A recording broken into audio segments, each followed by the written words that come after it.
Nice to have a visitor, huh? I am thrilled to have Mayor Giuliani here. People love him. The generation of excitement is just amazing, and we entered today with great momentum. We've gotten great endorsements, and now to have the mayor here is just the frosting on the cake. I was taken by something as we were writing down here. I read your Globe endorsement, and I read the advisory for the mayor's visit. The mayor's visit called to stop the march towards socialism, democracy. The Globe endorsement said you're going to be a bridge builder in Congress. It sounded to me like a primary campaign and a general campaign all mixed together. Is that what you're facing right now? I think the Globe see me as someone who has the temperament not to burn bridges, but on the other hand, I will fight for my principles and I will fight for fiscal responsibility. That's what people want. They want to see jobs created as a result of cutting high taxes, cutting the unnecessary regulations, and getting America back to where it should be. Why the stop here at WATD? We wanted to come by and salute WATD, Ed Perry, and all the good things that happen here. It's a great locally controlled radio station. It's great for kids with the sports, great for adults and getting news and music. I love ATD. Mayor, what drew you to this campaign? Well, I think Joe is the kind of person we need, not just for this district. Obviously, they have to make that choice, but for the country. And Joe understands the problems we're facing: too much spending, heavy taxes, too much regulation. We've got to loosen up on the government controls over our lives, so that people can grow. I mean, you bring back an economy through the private sector, not through the massive kind of government that Obama, Pelosi, and Reid want to give us. I think Joe understands that. He'll be able to articulate that. He'll be able to get supporters for it because of the experience that he had. And of the people in this race, he's got the most experience by far. I have two news du jour questions for both of you. First, President Obama said today that he won't support extending the Bush tax cuts for the highest marginal tax rate. I think it's very unfortunate. I'm a product of the American dream, and I think every person who aspires to achieve greatness in this country understands that you have to unleash capital formation in order to get investment, in order to get job creation. And by him playing this game of class warfare, I don't think it's productive. Secondly, I think he's way late in getting to making these kind of improvements with regard to pro-business policies. 18 months ago is when we needed to start thinking about jobs. Mayor? Yeah, the president really doesn't understand the economy, and he's shown that. I mean, the reality is, it doesn't matter who you're taxing, you're taking the money into the government.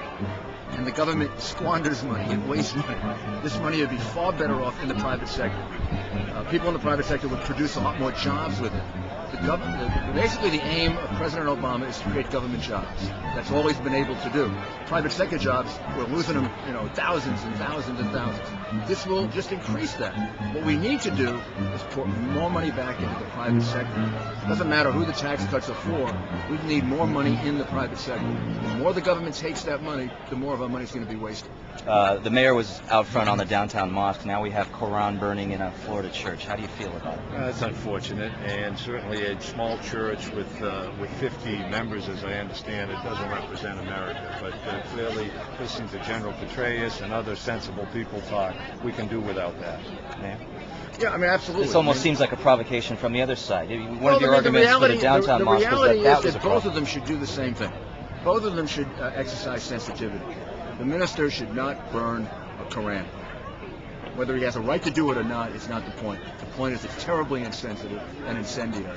The same token, those people that want to put the mosque at Ground Zero shouldn't put it there. They should listen to Governor Patterson, and they should compromise and put it somewhere else. Again, they have a right to have it there, but it's a horribly insensitive thing to do to the family members, many of whom I know, who are in great pain over this.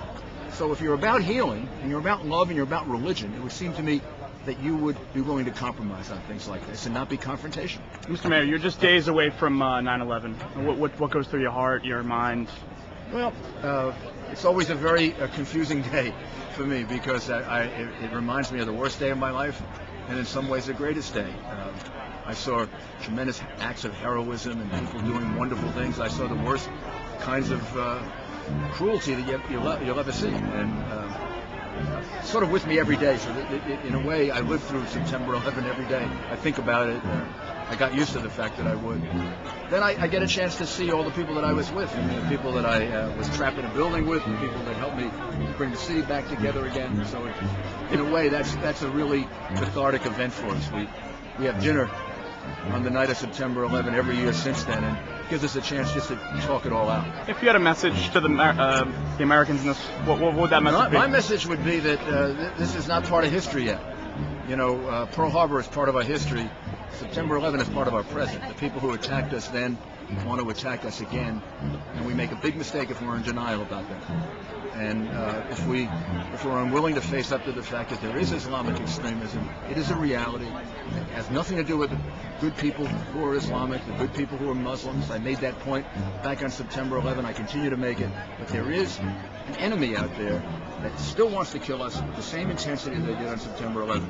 So this is far from over. We should remember it so that we don't make the same mistakes we made before September 11 and not pay attention to it. Thank you. Thank you very much. Thank you. Thank you again. I appreciate it. Thank you very much. Anytime. Thanks again. Good to see you. Thank you.